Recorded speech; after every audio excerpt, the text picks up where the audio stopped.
Roy Suryo bersama tim kuasa hukumnya menggelar konferensi pers pada Jumat 8 Mei 2026 terkait perkembangan kasus dugaan ijazah Presiden ke-7 Republik Indonesia Joko Widodo. Dalam konferensi pers tersebut, kuasa hukum Roy Suryo CS, Abdullah Al-Gatiri, menyampaikan dua permintaan penting yang ingin didalami dalam proses hukum yang sedang berjalan. Permintaan pertama berkaitan dengan salinan ijazah Joko Widodo yang disebut berada di Polda Metro Jaya. Sementara permintaan kedua adalah daftar 709 dokumen yang dijadikan barang bukti surat dalam penanganan perkara tersebut. Tim kuasa hukum menilai kedua hal itu perlu diperjelas untuk mendukung proses pemeriksaan dan pembuktian secara terbuka. Pihak kuasa hukum Roy Suryo menyatakan bahwa permintaan tersebut menjadi bagian dari langkah hukum yang mereka tempuh guna memperoleh kejelasan terkait barang bukti yang digunakan dalam perkara. Hingga saat ini proses penanganan kasus masih terus berjalan dan menjadi perhatian publik. Sesuai ketentuan juga, setelah kita terima, kita diberi waktu 14 hari untuk mengajukan permohonan sengketa. Karena memang sudah tidak sepakat. Akibatnya kita ajukan, dihitung 14 hari setelah kita menerima jawaban dari atasan PPID.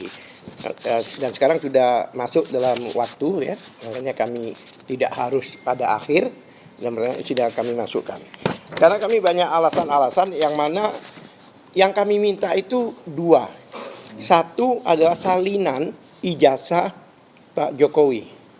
Jadi salinan itu bukan asli, ya, foto.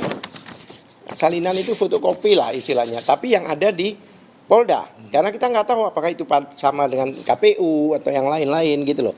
Hanya kami pastikan, kami minta salinan itu dan seharusnya terbuka. Karena di keputusan KIP sebelumnya itu memang sudah terbuka. Jadi nggak bisa disembunyikan. Kalau dibilang masih digunakan, masa fotokopi digunakan? Kami minta fotokopi gitu loh, bukan minta asli. Satu. Yang kedua, konon kabarnya, bukan konon, tapi faktanya di dalam gelar perkara terakhir dikatakan ada 709 dokumen. 709 dokumen yang mana dokumen itu merupakan bukti surat. Nah, bahkan dijawab oleh atasan PPID memang benar ada 709 itu. Jadi dasarnya juga surat jawaban dari PPID ini, ya. Yang kami minta itu bukan dokumennya. Daftar dari dokumen, daftar 1, 2, semacam apa ya, urutannya lah istilahnya, atau poin-poin.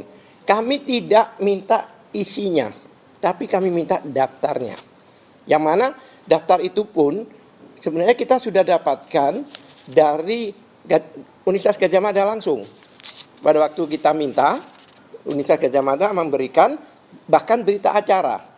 Berita acara yang diberikan oleh Polda diberikan ada 504 dokumen, tetapi bisa katakan 90% dihitamkan. Nah, ini yang kita mau uji. Dihitamkan itu harus diuji, bukan tiba-tiba hitam gitu aja. Apakah ini dikecualikan atau tidak? Itu ada mekanisme yang disebut uji konsekuensi. Diuji konsekuensi itu harus, dan itu ada ketentuannya. Bukan subjektif, ya, harus sesuai dengan ketentuan yang ada, uji konsekuensi itu. Nah, jadi kami meminta 709 itu daftar, termasuk yang 504 yang kami sebenarnya sudah dapatkan.